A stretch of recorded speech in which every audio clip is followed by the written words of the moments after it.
Gaveta falando sobre Oppenheimer. Acertos e o seu maior erro. Qual será? O que será o maior erro de Nolan em Oppenheimer? Vocês já leram a minha crítica, né?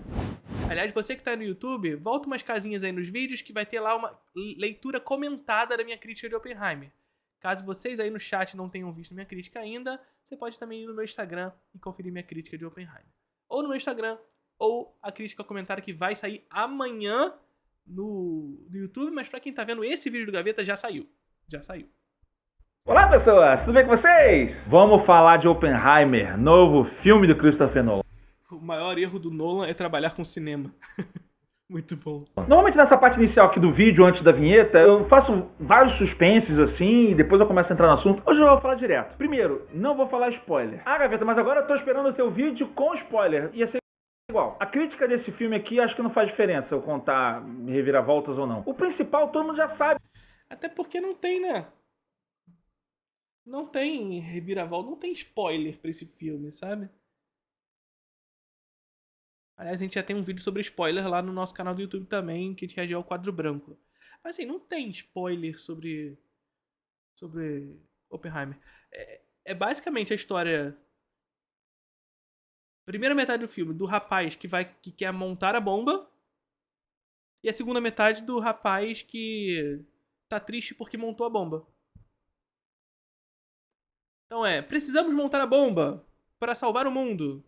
Tô triste por causa de que montei a bomba. Tô triste porque montei a bomba. É isso. Sabe que faz parte da nossa história, né? Oppenheimer foi o pai da bomba atômica, bomba essa que explodiu em Nagasaki e Hiroshima. E isso começou a Guerra Fria. O maior spoiler seria esse, todo mundo já sabe disso. Então, não vai ter spoiler. 2, eu gostei ou não gostei de Oppenheimer? Eu achei animal. Um filme... É animal mesmo. Animalesco. Socialistas e tal, nessa parte política não foi tão ruim. Eu achei ruim. Eu achei que justamente a parte do Oppenheimer ser socialista, ou supostamente socialista, foi a parte justamente usada como as contradições do Oppenheimer. Então, assim, a história do herói moderno, assim, porque o herói clássico é o herói sem problemas, sem erros, unidimensional. A história do herói moderno, ele tem que demonstrar contradições, problemas. E ele ser supostamente socialista é uma dessas contradições do herói Oppenheimer para os Estados Unidos. Maço, por vários motivos. É perfeito? Não. Tem um problema que eu vi ali nesse filme, na meiuca pro final, mas tem uma grande falha, que não é uma falha tanto no filme, sim na produção dele. E eu diria pra resolver uma lenda urbana que tá se criando, inclusive eu ajudei a alimentar essa lenda urbana no vídeo que eu fiz sobre o Christopher Nolan, que é um vídeo que você deveria assistir antes de vir esse daqui. Eu vou repetir vários conceitos que falaram lá. Esse filme é o filme mais Nolan que eu já vi nos últimos tempos, mas essa falha fundamental eu vou segurar pra começar a explicar depois da vinheta.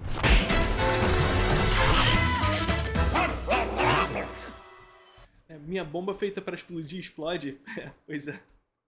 Deixa eu falar primeiro das minhas impressões do filme, depois eu vou pra parte técnica. É um filme de 3 horas de duração. E aí teve gente que falou assim, você tem 3 horas e você não vê passar. Comigo não. O filme, assim, é longo. Me incomodou pelo seguinte... Porque assim, sabe qual é o problema de Oppenheimer? Gente, 3 horas não é longo. 3 horas não é longo, me desculpa. Mas filme da Marvel tem 2 horas e 40, tem 2 horas e meia. Só que o filme da Marvel passa mais rápido. Por quê? Porque é ação. Que é aventura, sabe? A aventura ela passa mais rápido. A sensação de passar mais rápido, saca? É ruim, mas passa rápido, saca? Mas a questão do Nolan é aquilo que a gente sempre conversa sobre a expropriação do esquematismo. A Marvel faz isso? Faz. Mas o Nolan, ele extrapola esses limites. O que significa a expropriação do esquematismo, mais uma vez? Lá atrás, um carinha pouco conhecido chamado Immanuel Kant falou pra gente sobre essa questão do esquematismo, que, de maneira bem geral e bem simples, significa a maneira como nós assimilamos e, portanto, interpretamos a realidade a partir do nosso intelecto. Ou seja, ele acreditava que nós percebemos a realidade, portanto estética, e assimilamos essa realidade a partir do nosso intelecto. E, portanto, uma espécie de dialética entre a nossa percepção e a nossa razão. Certo? O Adorno vai dizer pra gente que a indústria da cultura, ela oferece pra gente isso que ele chama de expropriação do esquematismo, ou seja, ele tira do espectador a capacidade de interpretar a realidade. E Oppenheimer são 3 horas de expropriação de esquematismo, o que fica maçante. É 3 horas do Nolan falando assim, olha aqui, toma a informação, mas vem comigo que eu vou te explicar. Toma a informação, mas vem comigo que eu vou te explicar. Toma isso aqui, que é física, etc e tal, mas calma, que eu vou te explicar o que que é.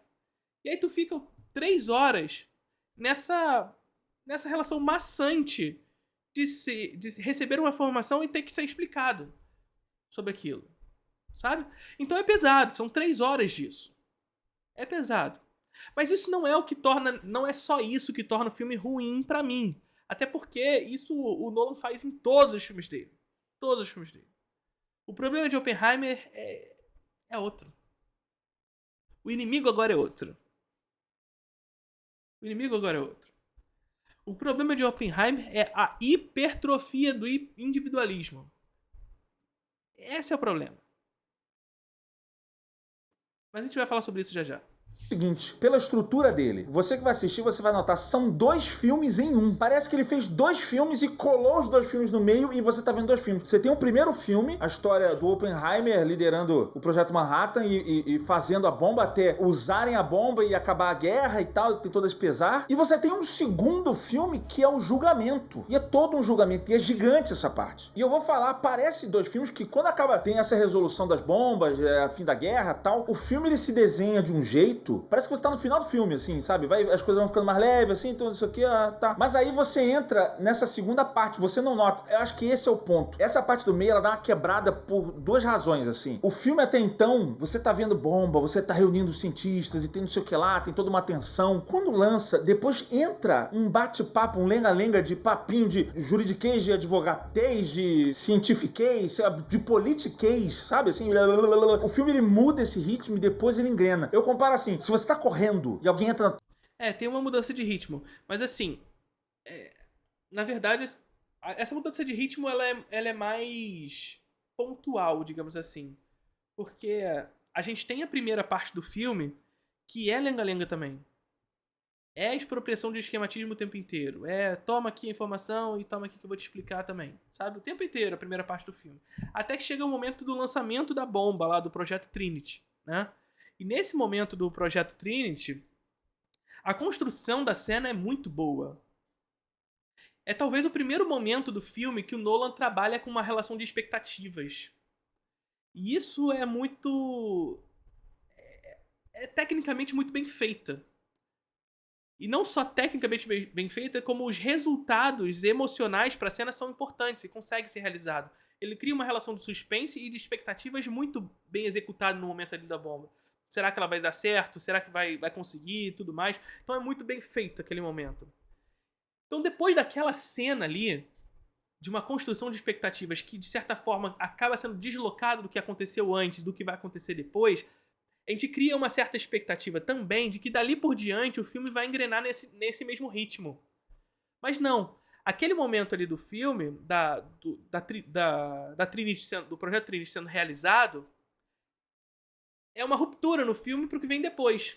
E o que vem depois é mais lenga-lenga.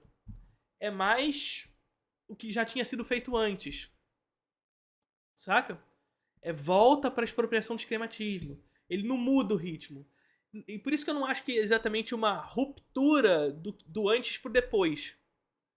É uma ruptura no sentido de que nós estamos trabalhando nesse lenga-lenga de apresentação de personagem, de expropriação de esquematismo. Nós fazemos essa ruptura que é muito bem construída para a criação de expectativas, então ela cria um suspense interessante e um mistério interessante, e depois volta pro que estava antes. Ao invés de se utilizar da perspectiva da bomba e desse esquema que ele cria ali de expectativa para construir um filme diferente dali pra frente, mais bem consolidado nessa perspectiva que ele construiu nessa cena da bomba, ele volta pro que estava antes. E aí são mais 1h30 de explicação. E, chega uma hora que tu fica assim na sala. Oh, caraca, não aguento mais. sabe? Tua frente faz assim, porra, sabe? Se você viesse desacelerando pra depois você acelerar de novo e que você chega no mesmo tempo do que o outro que foi parado repentinamente, o que desacelera não vai te deixar com raiva. E eu senti isso, assim, o fato do filme mudar e começar a ficar só um bate-papo de corredor, assim, muito mais forte do que antes, dá uma você já tá meio esgotado do filme ali. E ele começa a entrar numa parte muito cabeçuda do filme, que tem muito papo, muito nome, e tu fica, dá uma canseira, assim, sabe? Só que, assim como quando você é parado, você parou na corrida e você volta a correr, depois você adquire a sua velocidade. E o filme, ele não voltou a correr, ele levantou o voo, porque ele vai ficando magnânimo. O final do filme é maravilhoso. Lembra que eu tava falando assim no vídeo do Nolan? Muitas vezes eu sinto que os finais dos filmes do Nolan são rápidos demais, assim, nem sempre acerta o timing no final, tirando o Dark Knight. O Dark Knight, ele acaba de uma forma gloriosa. Dark Knight e agora Oppenheimer. Acaba daquela forma... As pessoas bateram palma na minha sessão.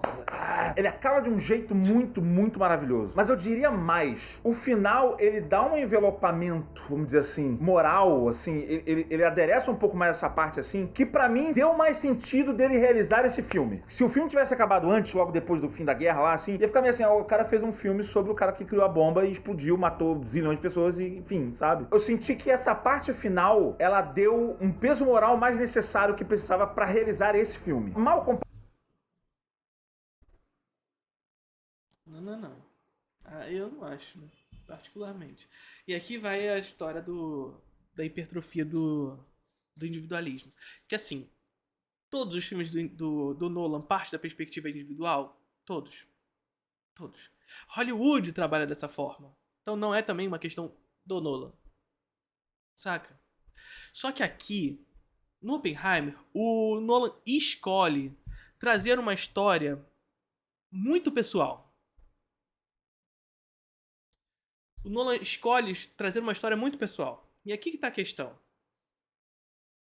Porque se a gente for pegar Dunkirk, se a gente for pegar A Origem, se a gente for pegar, sei lá, os outros filmes do Nolan, a gente vai ver que são filmes que trazem a perspectiva individual num evento grande, num evento megalômano. Aqui, o Nolan...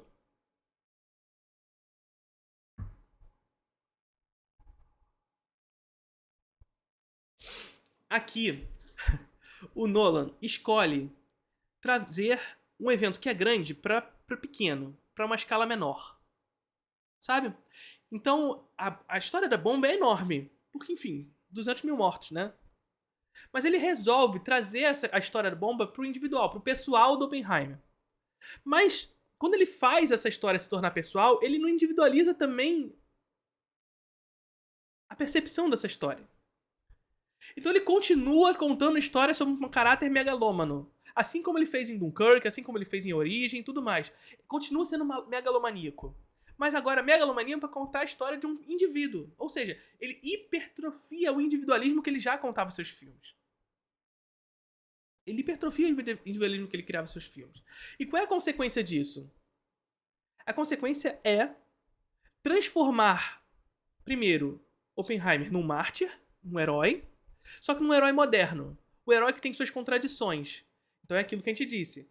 É uma hora e meia de filme do personagem construindo a bomba pra salvar o mundo e 1h30 de personagem sofrendo porque construiu a bomba. Percebe? Por quê? Porque o herói moderno tem suas contradições. Mas o herói moderno, através do seu individualismo, resolve os problemas do mundo.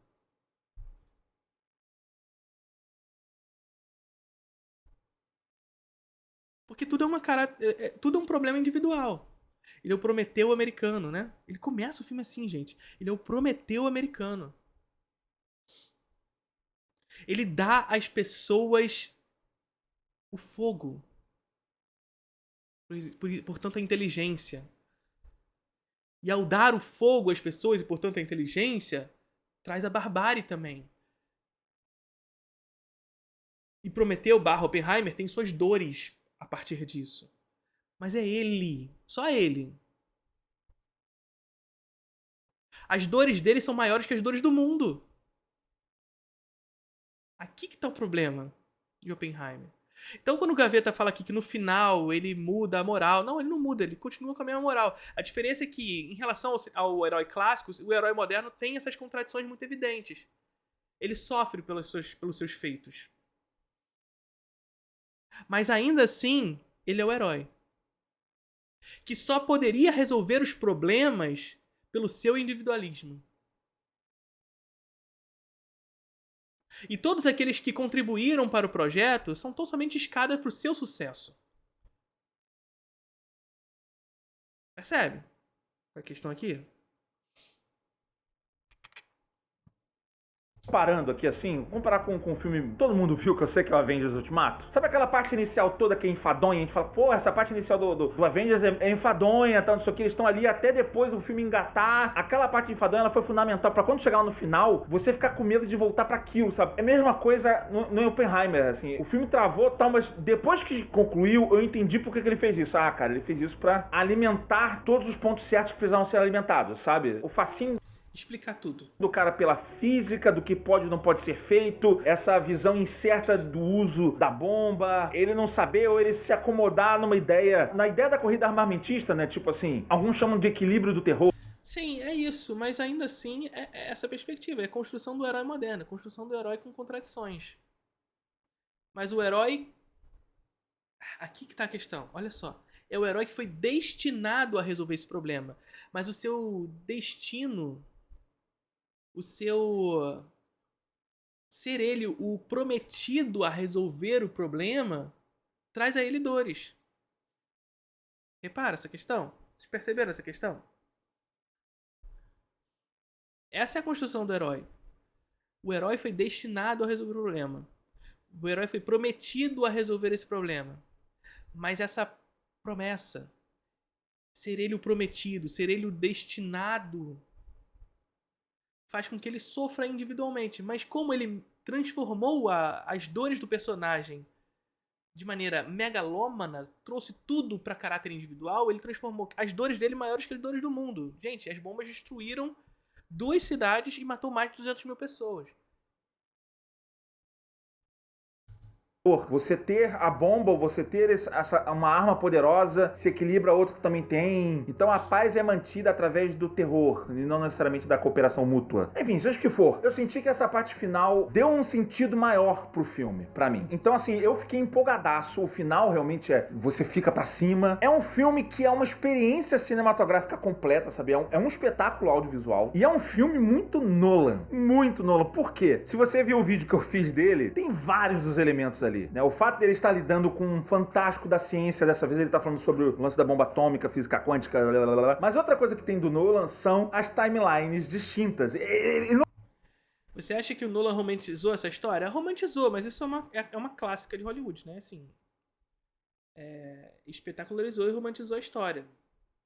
Sobretudo porque ele individualizou o processo. Não consegue. Ele tem que fazer um filme assim, ele não consegue. O filme tem pelo menos 3 timelines ali. Tem uma timeline que é em preto e branco, é uma visão um pouco diferente, é uma visão que seria uma externa do público. A colorida seria mais a visão do Oppenheimer. Mas ainda assim, ele monta todas as timelines, presente, passado, futuro, de modo que elas vão contando uma única história. As revelações vão acontecendo ao mesmo tempo, em todas elas, sabe? É complexo montar isso? Demais. Eu tinha falado que o último filme do Nolan, que foi o Tenet, pra mim foi uma desgraça ali, a edição. Ele perdeu o timing, foi não sei o que lá. Meu amigo, o cara foi a forra.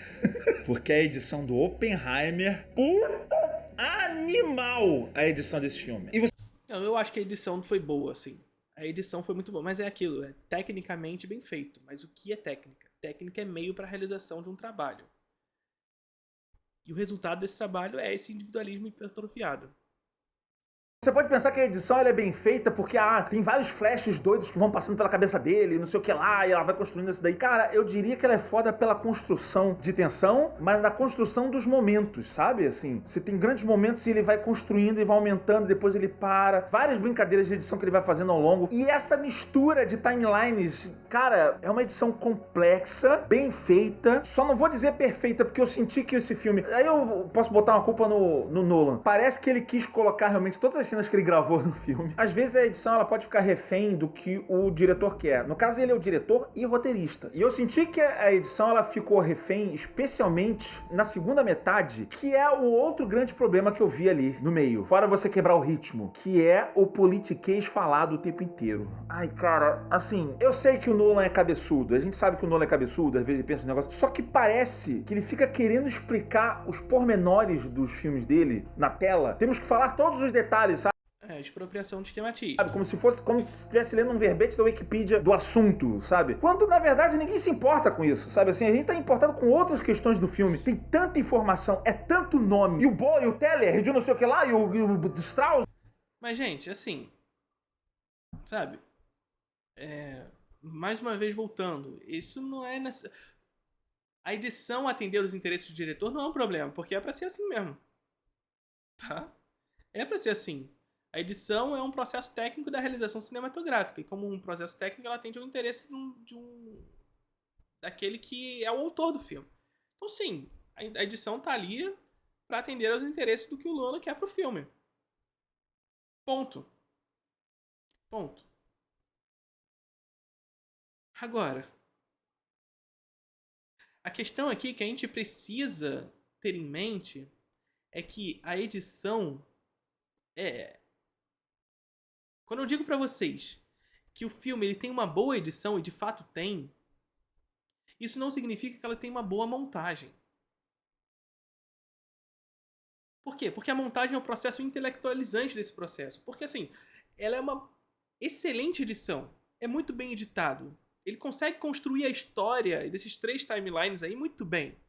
Ao contrário de Tenet, como o Gaveta mesmo disse aqui. Mas a edição nesse processo, ela é tão somente uma técnica e, portanto, demanda de uma realização, de um trabalho de um artista que está por trás daquilo, que vai gerar um fim àquilo, uma finalidade àquilo. A edição não serve para nada senão pelo processo intelectual que aquela edição vai realizar. Ela é um meio, portanto, uma possibilitadora. E por isso que ela é importante.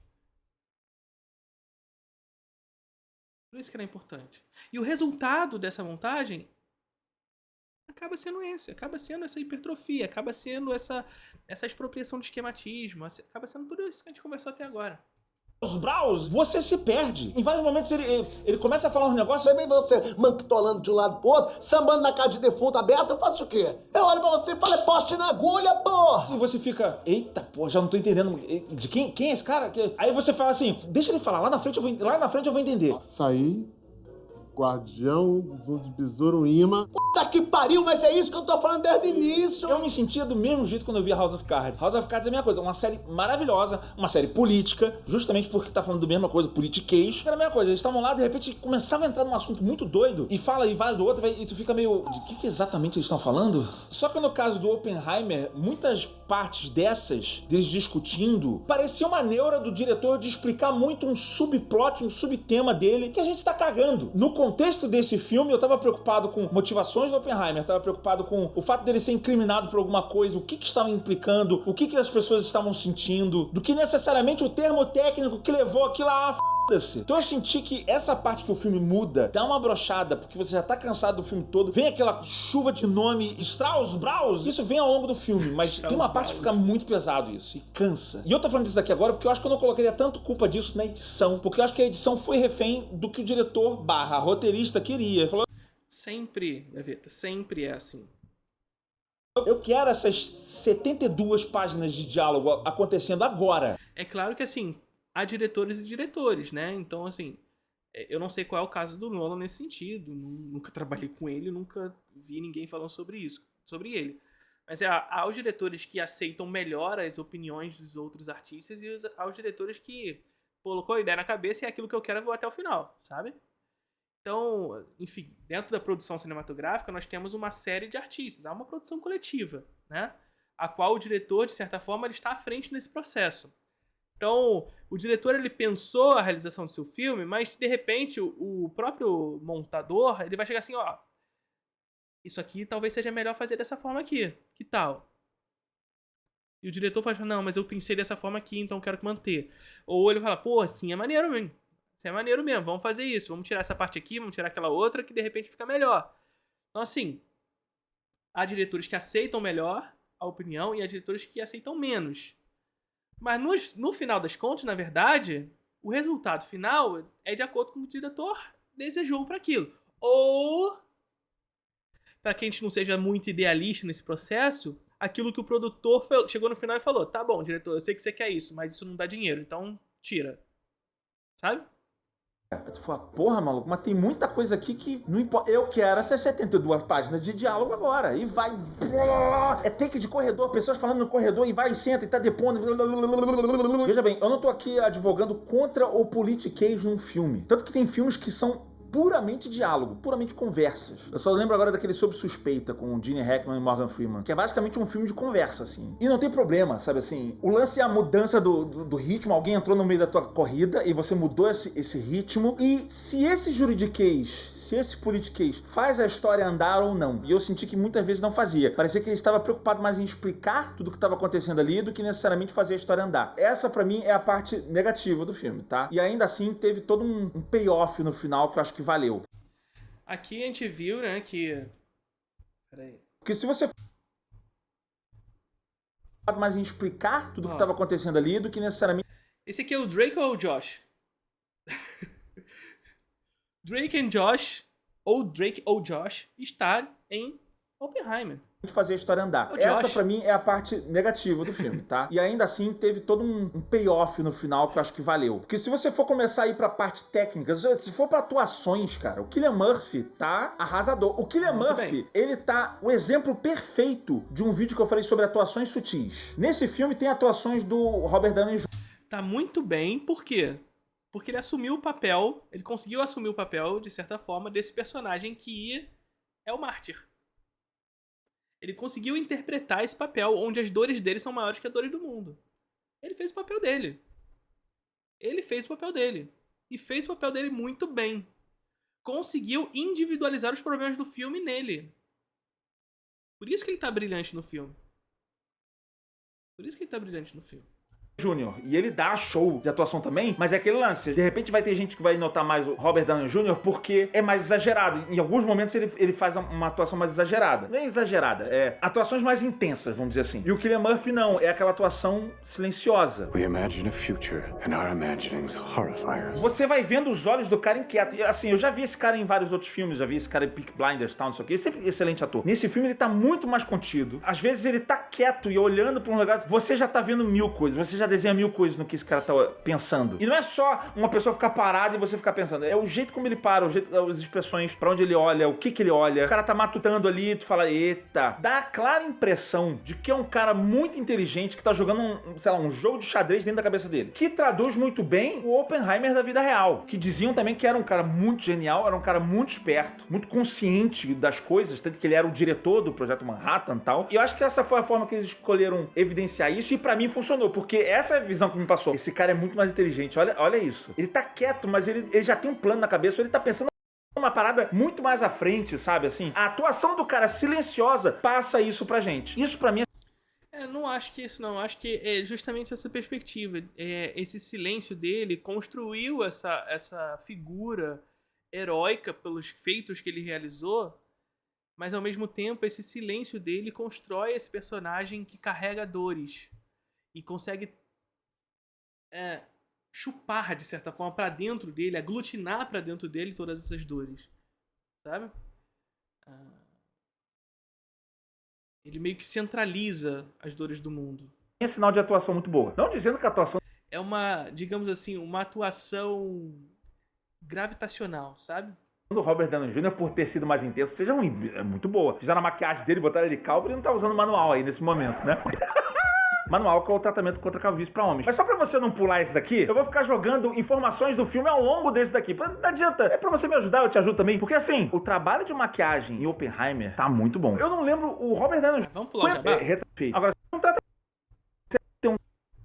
Vamos pular o jabá. Desculpa, gaveta. Oppenheimer é um filme que ficou ver outras pessoas, outros profissionais. Os resultados são vários. Você vê claramente uma diferença. Então vai fazer essa diferença pra você com o manual.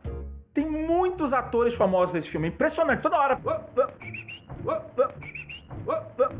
Matt Damon, Gary Oldman, o Malik, sabe, vencedores de Oscar. Todo mundo sabe que o filme do Nolan ia ser badalado, ia ser um grande filme. Todo mundo quer participar de um filme bom desse. If Chris Nolan... O Nolan, ele tem consigo, de certa forma, esse apreço na indústria, né? Aqui que tá a questão. O Nolan, ele tem consigo esse apreço pela indústria. E isso faz com que grandes atores queiram trabalhar com ele. calls you and says that he'd like to meet with you, like, I don't care what it is. You'd be mad to say no. E é doido, porque normalmente os filmes que tem muitos atores bons assim, são filmes ruins, né? E esse não. Esse daí tem muitos atores fazendo pontas até, mas todos são muito bons. Mas esse filme, ele é antes de tudo uma O elenco tá muito bem. experiência audiovisual. Tem toda a parte visual dele que é maravilhosa e a parte sonora. Primeiro deixa eu falar da parte sonora pra depois ir pra parte audiovisual, porque eu tenho um porém nela. Parte sonora, parte de edição de áudio, de som, eu acho que é Oscar garantido pra esses caras. Eu acho. Da música, a música que é um ponto. A trilha sonora do Ludwig Göransson. Eu não sei como é que fala esse nome dele, tem trema. Göransson. O nome dele é Gohan. Göransson. E muita gente fala assim, cara, não é o Hans Zimmer, mas foi tão bom quanto, às vezes até melhor, tal. Pra mim, parecia um cara que estava imitando o Hans Zimmer. Ficou muito evidente pra mim que era um cara que estava imitando o Hans Zimmer. Ele é meu filho. E isso me incomodou. A trilha sonora do cara é bonita? É, mas ela é funcional. Eu vou na... Tá. Vamos lá. Qual é a questão aqui? E a trilha sonora foi um ponto que eu foquei também no meu texto, tá? Foi talvez o único ponto técnico no texto que eu citei de maneira mais acentuada. Porque, sim, a trilha sonora é funcional, tá? Ela é funcional. Mas, a trilha sonora é... Dentro do contexto narrativo pelo qual o Nolan quis trazer, ela levou o filme para onde ele queria. Isso é importante para o que ele queria, tá? Agora, o que a gente precisa separar aqui? A trilha sonora, ela não deve ser lida como bonita, separada do filme. Então, se eu escutar a trilha sonora de Oppenheimer e achar maravilhosa, foda-se, sabe? O que interessa é quanto a trilha sonora contribui com o processo narrativo do filme. E o que o Nolan faz aqui com a trilha sonora? Hipertrofia o individualismo. A trilha sonora tem um papel fundamental na hipertrofia do individualismo. E isso acontece em todos os filmes dele. Gente, vê Dunkirk. Dunkirk, ele é um filme mudo com som. É um filme mudo com voz. Contraditório dizer isso? Tá bom, mas é isso. Se você tirar as vozes do filme, botar em preto e branco, é um filme dos anos 20. O Nolan, ele emula de alguma forma o cinema mudo em Dunkirk. Porque a trilha sonora o tempo inteiro e as imagens trazem um pouco sobre isso pra gente também. A maneira como ele transmite aquele filme. O que ele faz aqui em Oppenheimer? Se não fosse um filme cheio de falatório o tempo inteiro, a gente poderia dizer o mesmo. Mas é um filme que precisa desse negócio de explicação o tempo inteiro, de politiquês que o Gaveta tá falando aqui o tempo inteiro, desse esquematismo o tempo inteiro também. Dessa expropriação de esquematismo o tempo inteiro. Então, é um filme que, assim, não consegue transmitir essa emulação do cinema mudo de alguma forma por conta desse processo. Ainda assim, a trilha sonora, ela tem um caráter fundamental no processo de transformação do filme da escala individual para a escala megalômana. Então veja, se Oppenheimer não é um filme sutil, a causa disso muito está centrada na presença da trilha sonora constantemente. Muito disso está nesse lugar.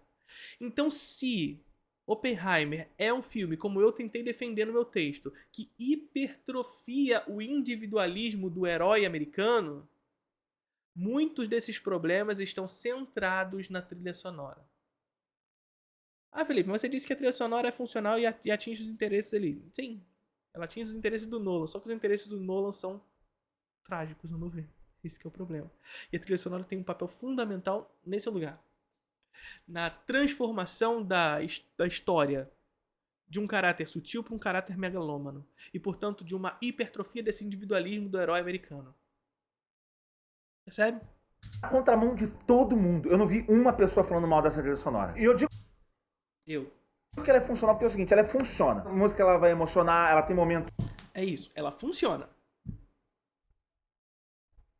A trilha sonora funciona. Mas ela funciona pra quê? Qual o resultado desse funcionamento, dessa utilidade? É aqui que a gente tem que prestar nossa atenção. Vem, gente. É aquilo que eu sempre digo. É bordão aqui do canal. É bordão aqui do canal. Técnica é meio. Técnica é meio. A máquina não é nada sem o trabalho. Não é isso que Marx nos ensina? A máquina não é nada sem o trabalho. Portanto, a máquina, a técnica, ela é tão somente um possibilitador da realização. É um possibilitador da realização. Então, a trilha sonora, separada do filme, ela pode ser linda.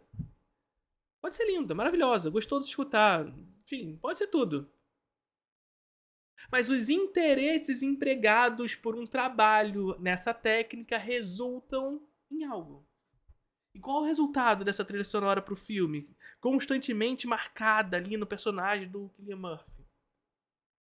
A individualização dos problemas do mundo e a construção do herói americano que está destinado a resolver os problemas do mundo. Cabe a ele resolver os problemas do mundo. E a ele também as dores desse mundo. Maiores que as do próprio mundo. Chave, ela tá ali encaixada certinho no filme. Eu senti, pra mim, ela não teve originalidade. Ela não teve aquele lance do caraca, vai tocar o tema do filme e você vai lembrar dos temas. Não... Alguém lembra do tema do filme? Quem viu o Oppenheimer? Você lembra de algum tema que tocou? Não tu vai lembrar. É meio que... é um tema bonito. É porque é um tema só, porque só trata de um personagem o filme. O filme trata da história de Oppenheimer. E tá tudo bem isso, tá? Aqui é um ponto ok. Só que quando a trilha sonora escolhe demarcar só esse personagem, ela demarca de maneira também muito clara esse individualismo. Sabe? Sabe assim, mas é meio que... é meio qualquer coisa.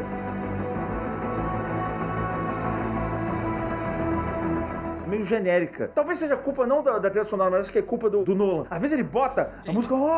Sempre vai ser culpa do diretor nesse sentido. Nesse sentido, sempre vai ser. É claro que o cara que fez a trilha sonora é que entende de música. Mas os momentos que essa trilha sonora vai entrar no filme é culpa do Nolan. O que ele vai querer com essa música, ele vai falar pro cara, eu quero uma música que faça isso. Que cresça a importância nesse momento pro meu personagem. Então é isso que eu quero. Assim, percebe? Que os interesses nessa música no filme é o Nolan que quis. Então o negócio é simplesmente uns caras no escritório mexendo papel, sabe?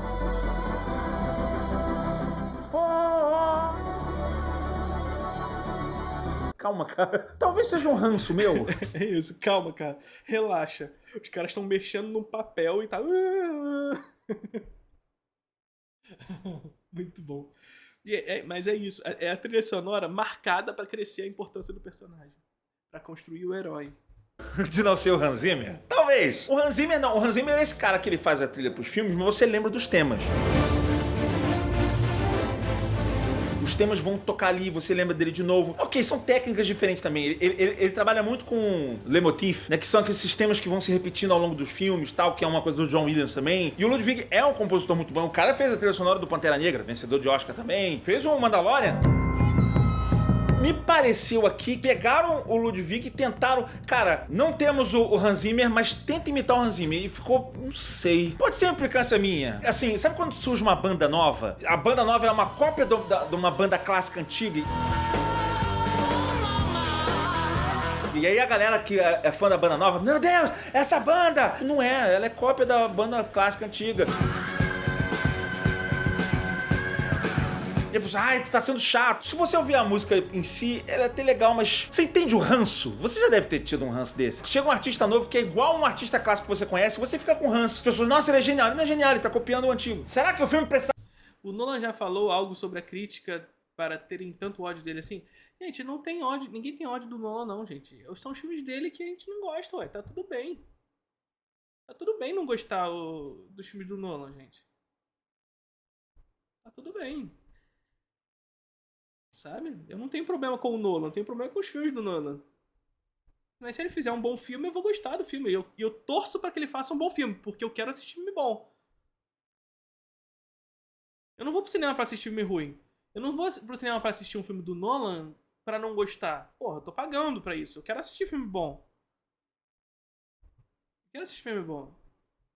Precisava disso, Gaveta? Talvez não. Pra mim, esse é um filmão. É um filmão que a gente vai lembrar, vai ser discutindo alguém por outros anos e tal. Não o melhor filme, não sei o que, mas é um filme muito bom. Eu quero que a trilha sonora dele seja tão icônica quanto. É um filme grande o suficiente pra ter uma trilha sonora icônica e memorável na história do cinema. Você tá me entendendo? Assim como foi, sei lá, Carruagens de Fogo.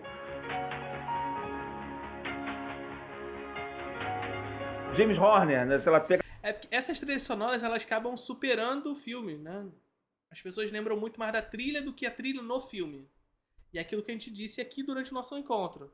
A gente precisa enxergar a trilha sonora na sua aglutinação com o filme.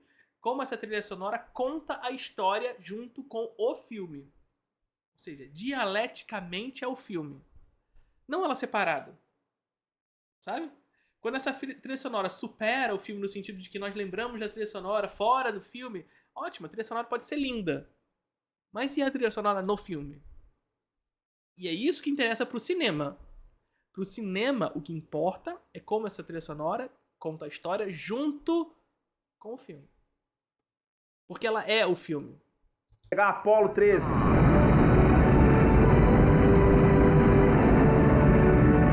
É uma trilha que tem mais... É aquilo que eu sempre digo pra vocês, gente. No cinema, o som é imagem. No cinema, o som é imagem. Se a gente ouve o som no cinema como somente som, a gente não tá vendo cinema. A gente tá escutando música. A gente tá ouvindo podcast. Tá ouvindo telenovela. Telenovela não, radionovela. Portanto, no cinema, o som é imagem. A trilha sonora é imagem. Eu não tô nem falando que pode ser. Ela deve ser. Se a gente enxerga de outra forma, é outra coisa que a gente tá ouvindo. Personalidade. Porque de repente você tá achando assim, você quer que as trilhas tenham temas de super-heróis. Não! Se eu for pegar outro filme de um cara genial, que foi Uma Mente Brilhante. É uma trilha com personalidade. De um filme, tá falando de ciência e tudo mais, a matemática no caso. Eu senti essa falta. Mas funciona no filme e tem muita gente que vai ver o filme e vai ficar, caraca, Gaveta, eu vi o filme, a música me emocionou, como é que tu tem a audácia de falar isso? É implicância. Chato pra caralho. Tá, mas é boa. Eu só não vou dar nota 10 como tu não tá dando. Eu dou entre nota 7 e nota 8 pra música, porque eu tirei pontos de originalidade. Já... Eu entendo aqui. Mas, gente... Vamos combinar uma coisa aqui? Eu e você. Vamos combinar? Não separa o filme pra dar nota. Assim, a nota já é um problema. Mas não vamos separar o filme pra dar nota, não. Nota pra direção, nota pra trilha sonora, nota pra atuação. Vamos não. O cinema deve ser enxergado como um todo. O filme deve ser enxergado como um todo, tá bom?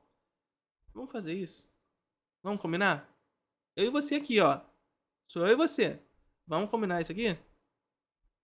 A parte visual do filme é um espetáculo visual, como a gente já estava esperando do Nolan. Como eu já falei, o Nolan é um cinegrafista. Ele usa muitas técnicas, lentes, variações, coisas que eu não quero esmiuçar exatamente aqui. Mas, justamente com a parte visual, tem um grande problema desse filme. Toda essa alimentação de que Christopher Nolan não gosta de VFX, Christopher Nolan faz tudo de efeito prático. E tal Christopher Nolan... I've always been afraid of computers, ever since a computer killed my mum. Esse filme não tem VFX, esse filme é 100% prático. É 100% prático, e aí aposta Deneg falando que é o estúdio exclusivo de VFX do Oppenheimer, mostrando lá que nós fizemos grandes trabalhos no Oppenheimer. E aí, meu amigo, começa a se desenhar um problema, que estão criando essa mítica do Nolan não usar VFX quando ele usa. E isso tá indo ao extremo dele suprimir nomes no crédito da porra do filme. O quê? Tem um post no Reddit até que fala isso daí, 80% da galera que trabalhou em VFX, estão falando que é uma galera, uma equipe da Índia, eu não sei direito o que é, mas teve muita gente que fez trabalho de correção, trabalho de várias outras coisinhas que não foi creditada no filme. Não tá lá no final. Esqueceu? Não esqueceu. Ninguém esquece isso. Isso é proposital pra alimentar esse lance de que nos filmes do Nolan não tem VFX. E sobretudo, assim, você importa essa realização de outro país, da Índia aqui que ele citou, e, enfim, e não dá crédito, né? Pega, é aquela questão que a gente sempre falou, a gente já falou lá nas questões da greve, por exemplo. Você desmobiliza essa classe que realizou os trabalhos, importando o trabalho de outros lugares, porque provavelmente se ele fizesse isso com trabalhadores americanos, não ia rolar. Não ia rolar. E aí você tira dos créditos. É um filho da p... Porque as pessoas hoje em dia estão com esse preconceito pro VFX. Então, graças a uma exigência mercadológica, din-din, estão suprimindo nomes. E é muito doido isso acontecer num filme que fala tanto sobre tanto sobre sindicalismo. Pessoas que deveriam montar um sindicato, eles falam que os cientistas não tinham que ter um sindicato para defender os direitos dele, tal. Cadê o sindicato da galera do VFX? Cadê o sindicato da galera da VFX? Isso é um problema fortíssimo. Porque é isso que tá acontecendo com o Nolan e que tá acontecendo com as greves, na verdade. Você vê que as greves... Eu sempre falei pra vocês que a Netflix ela se antecipou à greve. Você lembra que eu falei isso pra vocês nos vídeos sobre a greve? Né? A greve lá de 2000 resolveu o problema, ou atendeu os direitos da classe trabalhadora, entre aspas, mas ao mesmo tempo que atendeu esses direitos, a classe burguesa foi lá e foi encontrando caminhos para superar essa barreira de acumulação. Mais uma vez, gente, como eu sempre digo, o capitalismo funciona sob quebra de barreira de acumulações. Onde houver uma barreira para suas acumulações, ele vai romper essa barreira ao custo do desemprego das pessoas, ao custo do sangue das pessoas, ao custo do que for.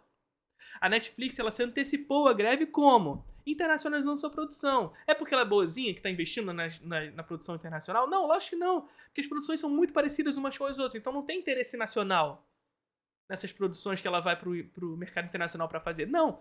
Ela se antecipou à greve.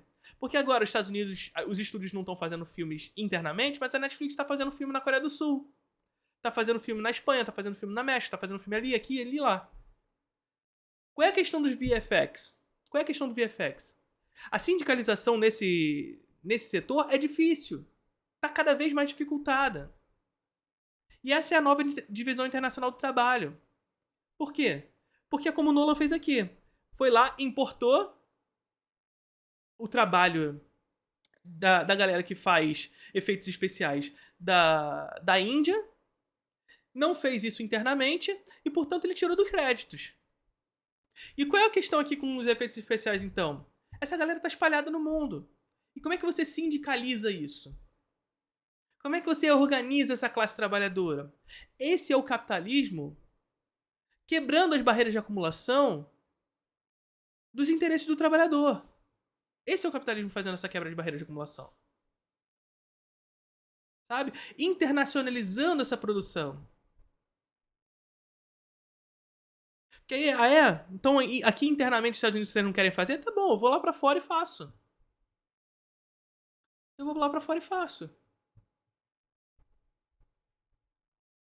Tem lá fora pra fazer.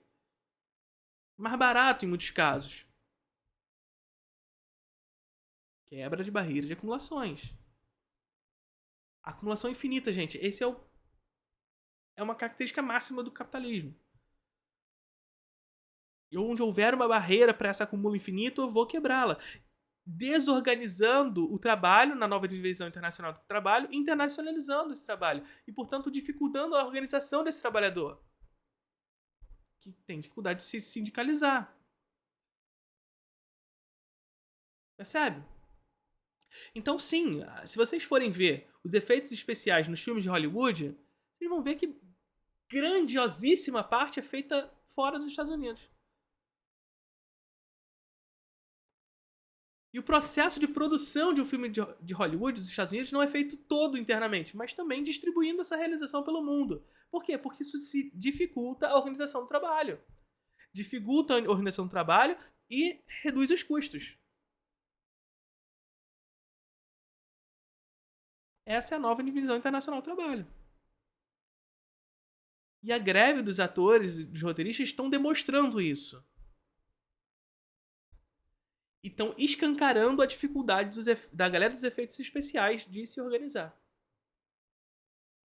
Não é um problema do Nolan, tá? Não é um problema do Nolan. É um problema da indústria. É um problema do capitalismo. Que tem suas contradições que não conseguem ser resolvidas internamente, porque o capitalismo é a crise. Quebra tudo!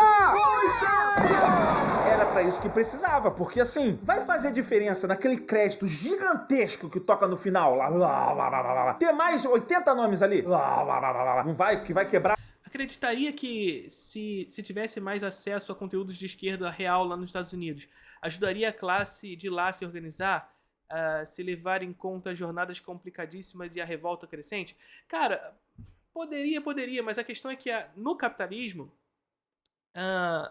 há esse projeto de quebra de barreira de acumulações. Então, assim, se há uma sindicalização, ele vai pra fora. Sabe? Ele vai tentar atender os interesses dessa indústria fora. Então, essa desorganização do trabalho, ela não pressupõe a organização do trabalho nos Estados Unidos.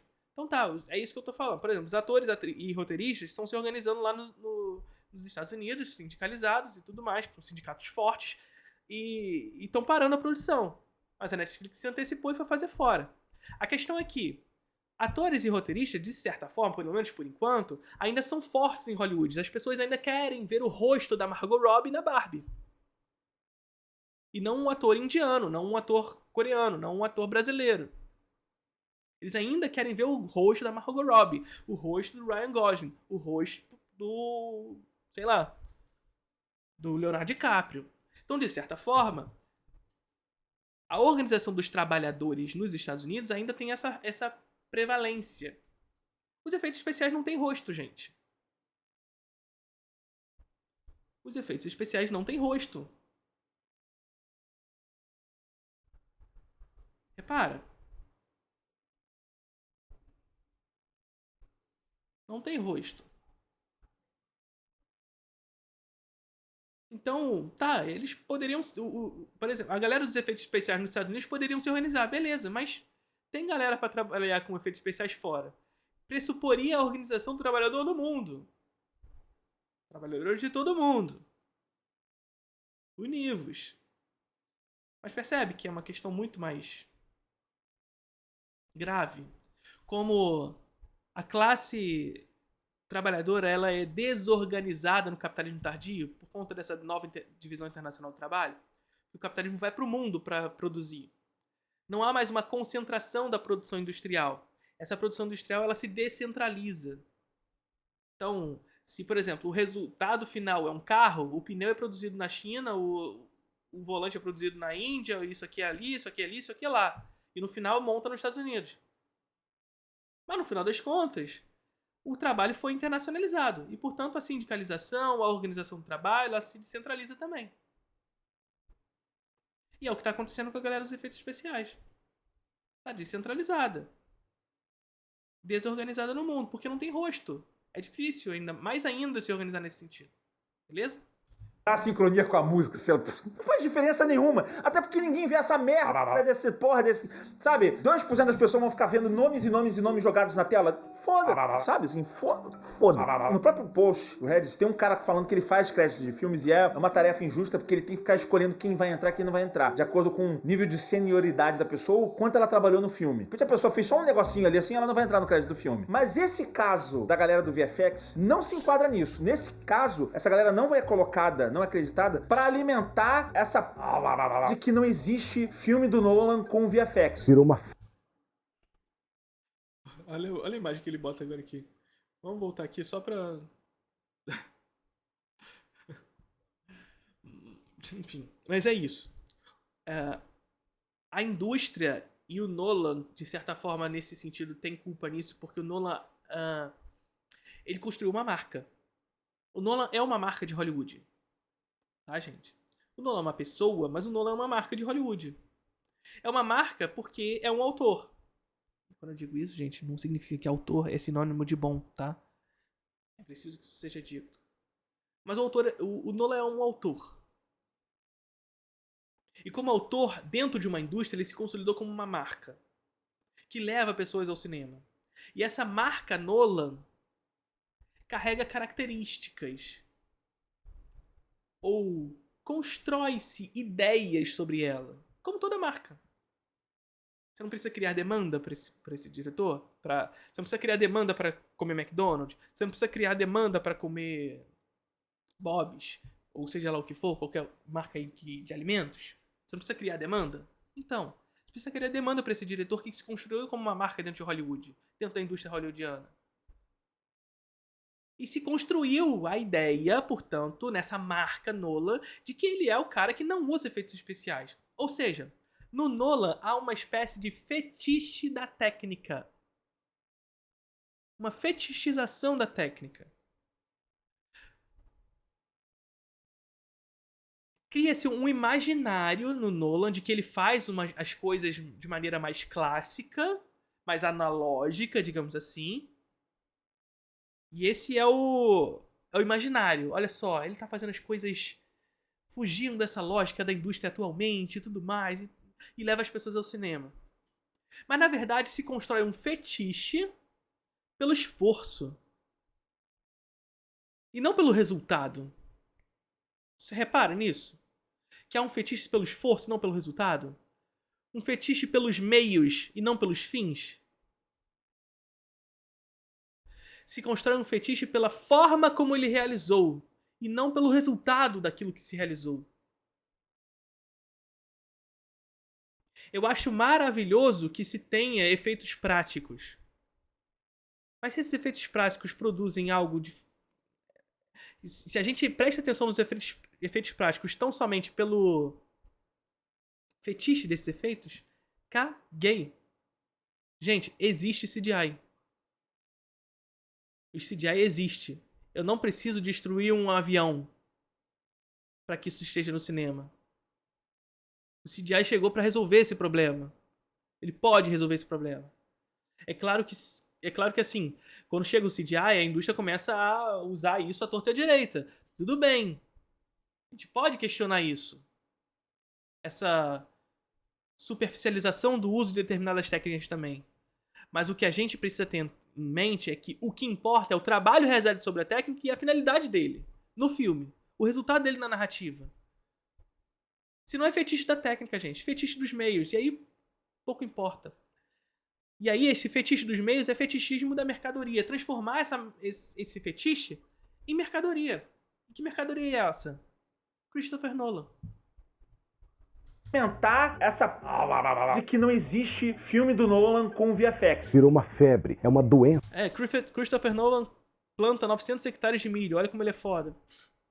que ele tem. Todo Christopher Nolan destrói um avião. Christopher Nolan destrói isso, destrói aquilo. Porra, pelo amor de Deus, você não precisa destruir. filme de Hollywood hoje tem VFX. Todo filme de Hollywood hoje tem VFX. Desde uma remoção digital até vários acertos. Pessoas fazem correção digital, tem muita coisa. E nesse caso do Oppenheimer não é só correção digital. Você vê o filme, tem coisa que ele fez prática, tem coisa que não é. A Deneg ainda não se pronunciou sobre esse assunto, sabe? Mas eles falaram que eles vão postar breakdowns, ou seja, vão pegar um efeito e vai mostrar lá que tem. E é claro que tem, sabe? Aqui tá que nem o Tom Cruise falando que o Top Gun foi feito todo de maneira prática. Mentira. Tanto que concorreu ao Oscar de melhor VFX, aí tava lá. No meio da premiação do Oscar, tava lá a cena do Tom Cruise no avião e fazendo um breakdown das cenas do avião. E ele lá com cara de... devia estar com cara de cu vendo essa porra. Não explana que tem VFX, não. Ai, que vergonha. Ela tirou meus esquemas, Matias. É a mesma coisa que tá acontecendo com o Nolan. Eu não sei se é o Nolan ou a galera que divulga os filmes dele, mas ele é produtor do filme. Tá com a mão ele fica caladinho, né? Porque contribui com a marca Nolan. suja aí, meu amigo. Pode não ser isso, tá? De repente vão vir, olha... Mas é aquela questão também. É importante que a gente não individualize o problema na indústria, né? É importante. O problema não é do indivíduo. Os nomes foram suprimidos, caso não sei o quê, mas... meu amigo... Esse, pra mim, é a grande falha do Oppenheimer. Eu vou até parar com isso. Eu falei isso daí no vídeo do Nolan. Ele gosta de usar muitos efeitos práticos. Pronto. Mas não exclui a galera do VFX. VFX é tão difícil de fazer. Não é isso que vai fazer as pessoas gostarem ou não gostarem do seu filme. Em vez de tirar o nome dos caras, tira um pouco desse politiquês no meio do seu filme. Tu vai ver que vai... Mas não é... A questão não é se as pessoas vão gostar mais ou menos. É pra criar a marca Nolan mesmo. É pra dizer, olha só... Eu sou o diretor que faz isso. Eu tenho esse fetiche pela técnica. E esse fetiche pela técnica cria a mercadoria. E você vai assistir por causa disso. Vai melhorar. Mas mesmo assim, é um filme grandioso. Tão grandioso quanto o beijo que eu vou mandar na sua bundinha.